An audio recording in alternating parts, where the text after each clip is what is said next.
Olá, paz esteja com você. Nós estamos lendo o livro Chega de Regras, do Larry Crabb, e vamos iniciar o capítulo 8. O título é Engano Espetacular. Nunca somos mais enganados do que quando pensamos que estamos vivendo para Deus, mas na verdade vivemos para as suas bênçãos. Quando nos persuadimos de que nosso dever é orar adequadamente, viver moralmente e amar significativamente, e a vontade de Deus é nos recompensar com as bênçãos que mais desejamos, estamos enganados. Temos uma visão carnal da vida cristã. Vivemos separados da graça. Charles Spurgeon, o grande pregador inglês, sofreu durante toda a sua vida adulta de artrite e gota dolorosas, assim como de depressão. Ele pastoreava a maior igreja de seu tempo, seus livros eram best-sellers e era aclamado como orador poderoso. Como justificar a mescla de provações e bênçãos em sua vida? Como justificamos a mistura surpreendente de provações e bênçãos na nossa vida? Spurgeon fazia algumas coisas certas para ter direito a um grande ministério, mas faltava-lhe alguns outros requisitos que o deixavam doente? Deus provê bênçãos de ministério se orarmos apropriadamente, mas permite má saúde se tivermos ressentimento de alguém? Como isso funciona exatamente? A pergunta é muito importante se estamos decididos a fazer arranjos para as bênçãos que mais desejamos e evitar as provações que mais tememos. Nenhuma outra bênção é garantida. Há ordem no mundo. Em muitas áreas da vida, o que fazemos determina, ou pelo menos influencia, o que nos acontece a seguir. Olhe para cima enquanto estiver andando e talvez tropece no meio-fio. A reação apropriada é não ficar olhando para cima e orar por proteção. O correto é olhar para onde vai enquanto ora. Coloque combustível em seu carro se quiser que ele ande. Só os fanáticos religiosos viram a chave da ignição no carro com o tanque vazio e, por estarem indo para a igreja, esperam que o carro dê a partida. Deus poderia fazer o carro mover-se, mas raramente o faz. E as bênçãos e provações sobre as quais não temos controle evidente, influência clara. Os maridos continuam fiéis para as mulheres maravilhosas? A resposta é sim, mas nem sempre. A relação entre a esposa quase perfeita e a fidelidade do cônjuge não é linear. Os ministérios são abençoados se orarmos, mas se extinguem se não fizermos isso? No geral, sim. Sempre não. Quando as coisas dão errado, devemos supor que não oramos devida ou suficientemente? Certa oração sempre funciona? Essa é a suposição do antigo caminho. Essa é a suposição do antigo caminho. Embora alcance níveis mais profundos de quebrantamento ao dizer isto, é preciso que o diga. Sempre que nos concentramos nas bênçãos que queremos, mesmo que sejam bênçãos de valor, e estudamos o cristianismo para compreender como alcançar essas bênçãos, estamos semeando para a carne. Estamos vivendo segundo o antigo caminho. Falamos com frequência do favor de Deus, e é necessário. É uma bênção esplêndida. Um pastor amigo contou-me recentemente como Deus favorecera a sua igreja na comunidade. Eles haviam sido diligentes em tratar bem os vizinhos. Deus abençoara e eu me alegrei. Mas não me alegraria se esse pastor escrevesse agora um livro intitulado Como Sua Igreja Pode Ganhar o Favor de Deus. É possível que as vendas fossem boas. Somos tão facilmente desviados de Cristo para uma bênção a qual damos grande valor, e há uma fórmula que a introduz em nossas vidas. Compreenda isto. A carne sempre dá mais valor a alguma coisa do que a Cristo. Não precisa ser pornografia, pode ser uma família de sucesso ou uma igreja em crescimento. Mas o Espírito indica um tesouro maior. Ele sempre mostra Cristo. A batalha entre afetos em competição define a guerra entre a carne e o Espírito. Qual tesouro será nossa principal paixão? A que damos mais valor? O maior erro da igreja moderna talvez seja sua tendência irreconhecível de encorajar o antigo caminho de vida. Livros, sermões e seminários apresentam uma bênção atraente. Depois nos dizem como obtê-la. Deus quer abençoar vocês. Ouvimos. Vivam de modo que suas bênçãos caiam sobre as suas vidas. Estamos sendo enganados. A bênção suprema que Deus quer nos dar é a si mesmo. Nenhuma outra bênção é garantida até o céu. As bênçãos que pedimos agora não são, no geral, aquelas que nos conduzem a um encontro com um Deus capaz de destruir o nosso orgulho e nos manter confiantes e alegres em um primeiro plano. Este engano, muito propagado, tem consequências. Vou listar 4. A primeira, gera confusão e pressão. Não fui um bom marido. Foi por isso que ela me deixou? Tentei tanto ser um bom pai. O que fiz de errado? Fui severo demais? Permissivo demais? O que faço para melhorar as coisas? Deus, por que não me diz o que fazer para que as coisas funcionem? Prometo cumprir tudo, qualquer coisa. Basta me dizer. Segunda consequência. Enfraquece nossa perspectiva de Deus. Se a vida cristã trata de bênçãos, então, quando chegam as provações, concluímos que não estamos vivendo da maneira correta ou que Deus não está realmente no controle. Nesta situação, pelo menos Satanás deve estar por cima. Quando fiquei com câncer, disseram-me que era coisa do diabo e que deveria envolver-me numa batalha espiritual contra Satanás pela minha saúde. A linha de frente da guerra espiritual, desse ponto de vista, não é entregar-me a Deus em meio à provação, mas alinhar-me ao lado dele para derrotar o diabo. E a medida da vitória é a saúde recuperada. Creio que esse é o antigo caminho. No novo caminho, resistimos à existência carnal de que a bênção substitua a provação e seguimos, em vez disso, o Espírito, aconteça o que acontecer, até um encontro mais profundo com Deus. No novo caminho, lutamos contra a exigência de bênçãos em nome do conhecimento de Deus. No antigo caminho, lutamos contra as provações em nome das bênçãos. As nossas afeições mais enganosas estão nesta vida. E durante o processo, Deus e eu juntamos forças para derrotar um inimigo comum. Minha vida era reta, liberta a Deus para fazer o que ele de outra forma não poderia fazer, destruir as obras do diabo e nos envolver e nos devolver as bênçãos que Satanás removeu. Nossa visão de soberania de Deus cai um ponto. Terceira consequência. No antigo caminho, a humildade se torna uma técnica. Humilhando-nos e nos aproximamos de Deus na esperança de que Ele se achegará a nós, não para permitir que o encontremos, mas com bênçãos nas mãos. A humildade se torna uma manobra.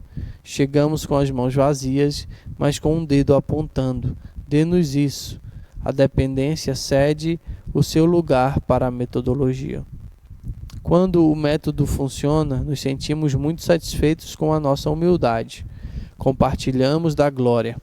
Fizemos algo certo, nesse caso, a humildade, e Deus abençoou. Que equipe! Quando vivemos sob o engano do antigo caminho, as consequências destrutivas surgem de muitas formas. Acabei de mencionar 3 delas: confusão e pressão, um Deus pequeno e o orgulho. Há mais uma consequência que quero mencionar. devolvemos uma visão errada dos problemas psicológicos. A cultura terapêutica, creio, é construída sobre uma base defeituosa. Vou passar o resto desse capítulo sugerindo o que quero dizer. Acho que é importante. Subtítulo: Debaixo do distúrbio psicológico. Eu aparentemente frequentei a faculdade na Idade Média. Durante meus 5 anos de doutorado em psicologia clínica, nunca me pediram para fazer um curso sobre distúrbios da alimentação. Penso também que não ofereciam esse curso. Algumas palestras num curso no 2º ano sobre psicopatologia básica me familiarizaram com termos como anorexia e bulimia, mas foi só. Li o clássico de Hildebruch, The Golden Gate, e depois de formado sabia pouco mais a respeito de anorexia do que a teoria de uma mulher. Em meu 2º ano de prática privada, um médico amigo enviou-me uma cliente jovem, 17 anos, penso eu. Eu estava sofrendo de uma perda de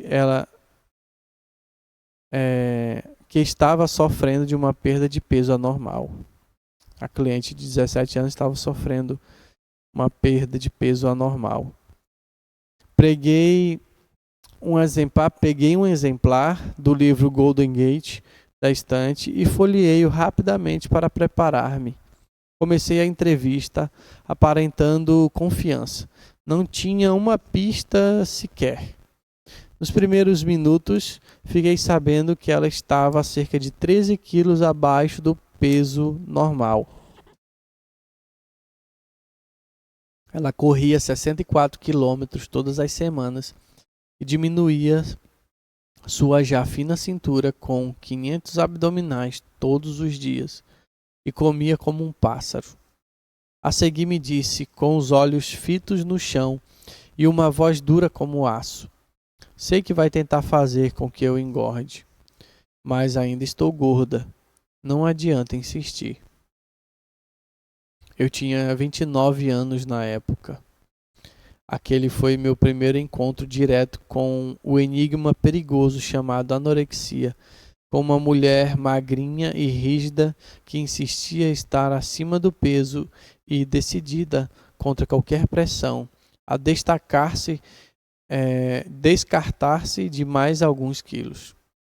Depois de 40 minutos sem chegar a lugar algum, ainda sem uma pista sobre a causa do seu distúrbio, murmurei: na verdade, acho que você tem de ganhar algum peso.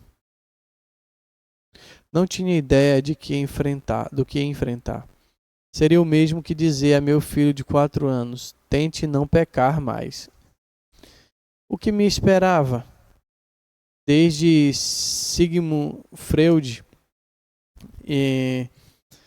os psicólogos têm geralmente concordado que algo deu errado no desenvolvimento de um ser inocente. Toda criança quer sentir-se amada e valiosa, tendo algum tipo de intuição sobre qual a bênção necessária para satisfazer esses anseios. A experiência aguça o foco. Traumas penosos nos ensinam o que evitar e encontros agradáveis moldam a nossa compreensão do que esperar e, se possível, do que arranjar. 2 problemas podem surgir. Se forem suficientemente graves, nós os rotulamos de patológicos, por causa de relacionamentos especialmente disfuncionais. Vamos em busca de alvos irreais, tais como não rejeição, perfeição total ou sentimentos constantes de prazer. Ou dependemos de estratégias ineficazes que nos levem aonde queremos ir. Ou ambos. Compreender os métodos ineficazes para alcançar metas irreais é agora um campo de estudo em si. Nós o chamamos de psicodinâmica.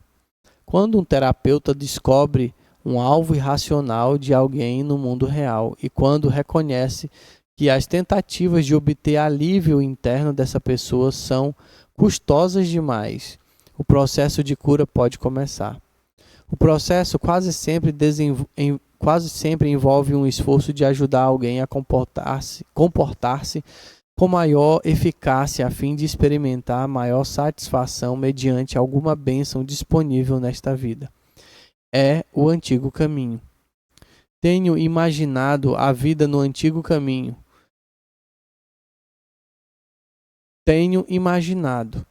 A vida no antigo caminho poderia ter mais a ver com os nossos problemas do que suspeitamos? Nossa insistência em que esta vida oferece mais satisfação do que pode e nossa determinação de arranjar algum meio de obtê-la estão por trás do que chamamos de distúrbio psicológico? Porquanto tendo conhecimento de Deus, disse Paulo, não o glorificaram como Deus, não lhe deram graças, antes se tornaram nulos em seus próprios raciocínios.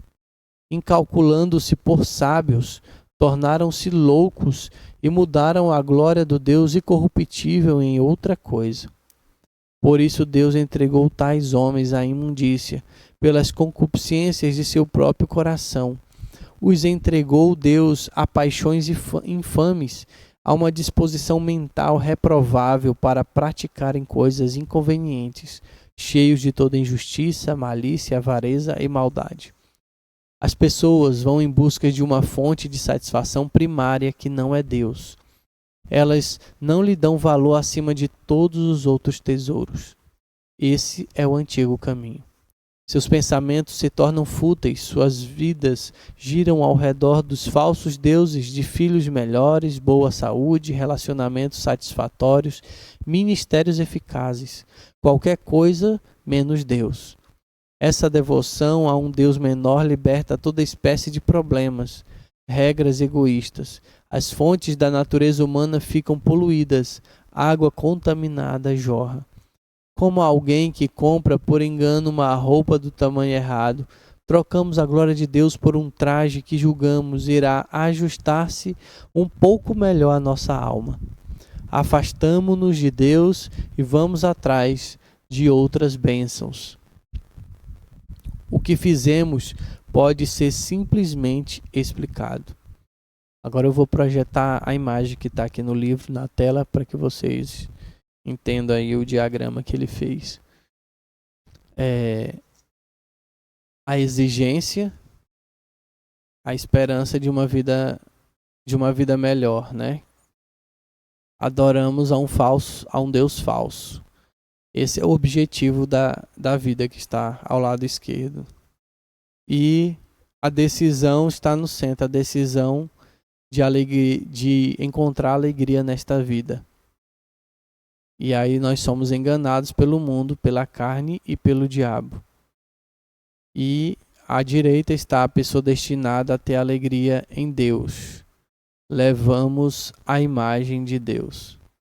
Então, são esse diagrama que explica aqui o que ele está falando no capítulo. 3 resultados são possíveis. O primeiro resultado, podemos experimentar bênçãos suficientes para persuadir-nos de que estamos no caminho certo. O modo de pensar do antigo caminho é confirmado como certo. Estamos fazendo o que é necessário e a vida está funcionando. Tornamo-nos seguidores bem-sucedidos da lei, judaizantes modernos, fariseus felizes. Segundo resultado, uma mistura de bênçãos e provações pode manter-nos no jogo e abrir-nos para qualquer método que torne a vida melhor. Tornamo-nos pragmatistas. Os princípios bíblicos são distorcidos se descobrirmos vantagens pessoais na transigência. Ou nos tornamos legalistas, mais rigidamente resolvidos do que nunca a fazer o que é certo para que a vida funcione. O trabalho pode virar neurose, envolvendo-nos em comportamentos estranhos que nos protegem do sofrimento interno. Terceiro resultado, a vida pode tornar-se tão difícil e nossos esforços para melhorar as coisas podem parecer tão fúteis e desistimos. Entramos então em depressão profunda, vida inconsciente ou insanidade, neurose grave, distúrbio do caráter ou psicose.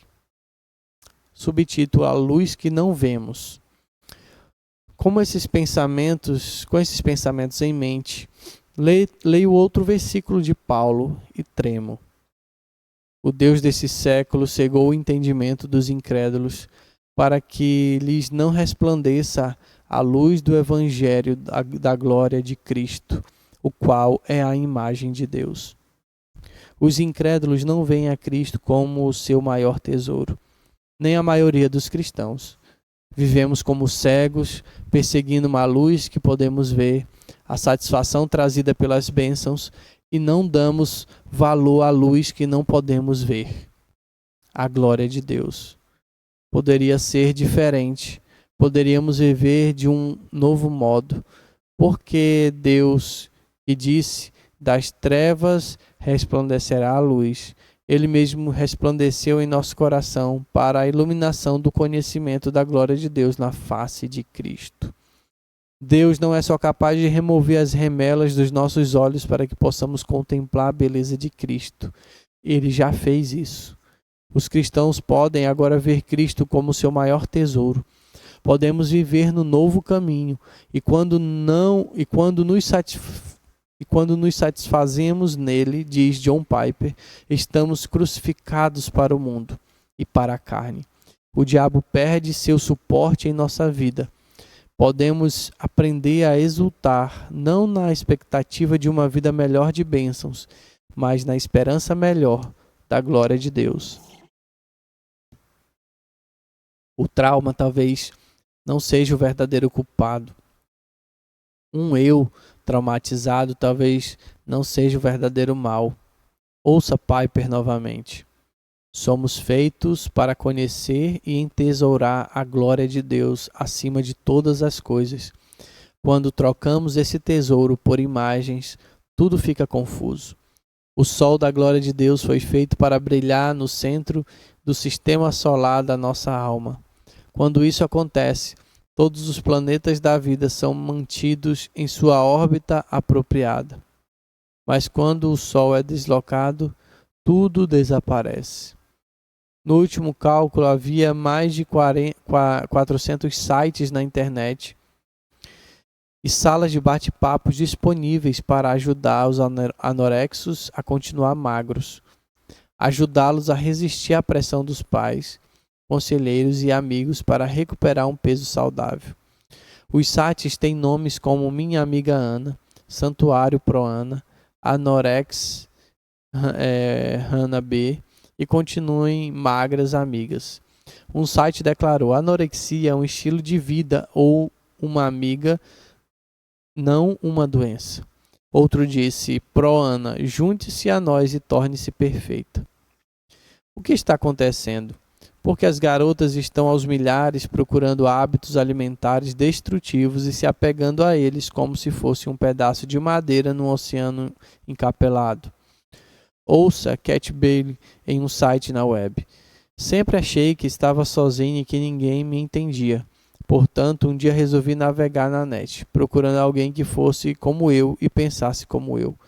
Outra escreveu: para mim, a anorexia é tudo, é a minha vida, é tudo o que quero e preciso. Sim, preciso disto. Ela se tornou uma parte tão grande da minha vida, mas certamente não algo que apenas decidi que queria. Ela me dá o controle que necessito, me dá um sentimento de realização que não recebo de qualquer outra coisa, me faz feliz quando nada mais consegue isso.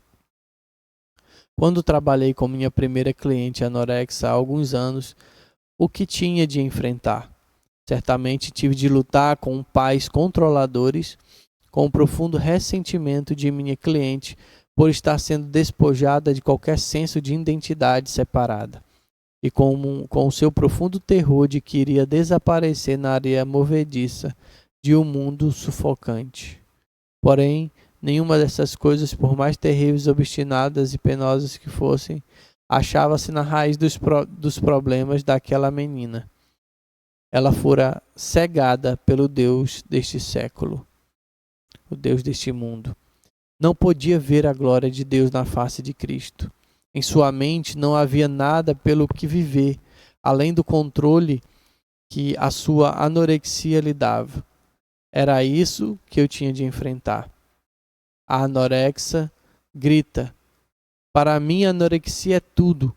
E nós gritamos com ela: para nós, uma vida melhor é tudo. Pode não ser a sensação de poder que a anorexia oferece. Pode não ser o prazer instantâneo que a pornografia traz. Pode ser a onda de realização de ver o bem que nossos filhos nos dão. Ou a alegria silenciosa de encontrar num carro confortável que podemos comprar, ou o prazer profundo de passar uma noite com um cônjuge muito amado, ou o entusiasmo de um ministério crescente. Se algo além de Cristo for a razão pela qual vivemos, se dependemos para nossa maior alegria de algo além de ver Cristo, se a vida melhor de bênçãos é tudo para nós, estamos então vivendo no antigo caminho.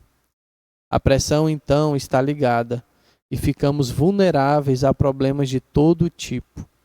Mas se vivemos segundo o novo caminho, a pressão acabou. Podemos ainda experimentar várias provações, mas nossas almas estarão alinhadas em linha com o plano Emanuel.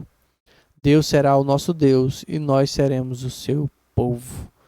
Está na hora de sentir o vento do Espírito de Emanuel. Assim finalizamos o capítulo 8 e até o próximo vídeo.